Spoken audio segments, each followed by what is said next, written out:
Muntik nang ipasight in contempt ng Senado si dating presidential spokesperson Harry Roque dahil sa pambabastos daw kay Senator Risa Hontiveros. Naungkat sa pagdinig ang kaugnayan ni Roque sa Pogo Hub at sa dalawang dayuhang nahuli sa Tuba, Benguet.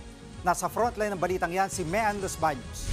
Ma'am, excuse me kasi... No. Excuse me, Attorney Roque. I'm sorry, madam, but I am a resource person invited. Yes, you are. I was Wait. asked Let me finish. to answer. Yes, you Hindi ko po already answered in maintindihan, excess. Kapag gusto niyo akong tumigil, papatigil niyo kapag ako nag-explain. Nagkasagutan sina dating presidential spokesperson Harry Roque at Senate Committee on Women and Children Chairperson Senator Risa Hontiveros sa gitna ng pagpapatuloy ng pagdinig sa issue ng Pogo sa bansa. Inimbitahan si Roque dahil binanggit siya ni PAGCOR Chairman Alejandro Tenco na nakipagpulong daw sa kanya kasama ang kinatawan ng Lucky South 99 Porac Pogo na si Cassie Leong noong July 2023. Pero itinanggi ni Roque na nag-aabogado siya sa anumang Pogo company. Si Cassie Leong daw ay taga Whirlwind Corporation na service provider lang ng Lucky South. Let us be fair because you have been insinuating I am a lawyer for Lucky South. Please stop using that offensive verb, insinuating. I am a very plain speaker. Okay, I'm sorry. It's all right. Pwede nyo lang sabihin mali yung fact na Mali po. sinasite, tinatanggi nyo yung sinabi ng ibang resource person. Pero hindi kumbinsido si Hontiveros, lalo't kasama daw si Roque sa organizational chart ng ni-raid na Pogo Company. Bakit daw hindi man lang kinwestiyon ni Roque si Cassie Leong kaugnay sa nasabing organizational chart? Dito na sila nauwi sa sagutan na muntik pang mauwi sa pagpapasight in contempt kay Roque. I Yes. thought we were engaged in the search for the truth. Oh, definitely we are. Attorney Roque, what I am saying, yes, and Sherwin. Attorney Roque, please be reminded to respect the chairperson. I'm very respectful, Madam Chair. Paano respectful na nagsasalita siya, sinasabayan mo siya? I apologize, Senator Gatchalian. One more, I apologize. I will cite you in contempt. And if you disrespect the chairperson, we'll be compelled to cite you in contempt. I understand and I apologize. Mo naman sabayan siya, nagsasalita siya, siya ang chairperson. Matapos mag-sorry, tuloy sa pag-usisa ang mga senador.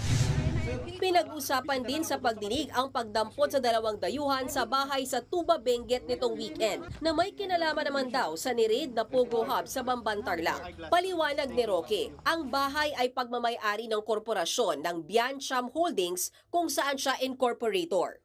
Meron po akong interes sa korporasyon na may-ari ng bahay na yan. In fact, in the near future, I am concluding a transaction na kukunin ko yung buong korporasyon na may-ari ng bahay na yan. Tumira raw siya sa nasabing bahay noong 2019, pero ngayon daw ay pinauupahan ito sa isang babaeng Chinese na nagngangalang Wan Yun na may working visa sa Pilipinas at rehistrado rin daw sa Homeowners Association. Hindi nahuli si Wan Yun, pero naaresto sa naturang raid ang isang babaeng Chinese at lalaking Cambodian. At dahil ang alam ko po, nag-due diligence din naman kami kung sino yung lalaki yon, partner yon nung aking lessee, but gentleman of leisure po yun eh. Ang sinasabi nung aking katiwala, hindi naman umaalis ng bahay, golf lang ng golf kasi may golf course po dyan. At nang tinanong namin minsan, ano ba ang trabaho niya, sabi niya, he is a digital nomad, no? Cryptocurrency. No?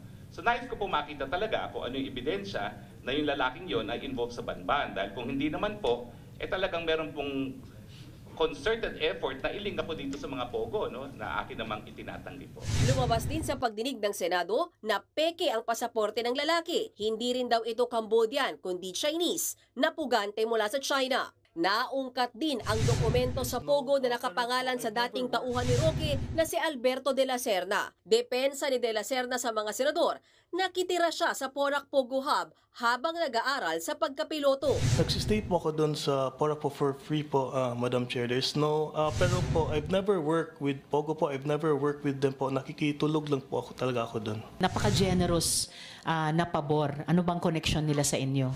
Inamin ni de la Serna na pinakilala siya ni Roque kay Cassie Leong, pero siya raw ang nakiusap sa Pogo na patirahin siya dahil inakala niyang boarding house ito.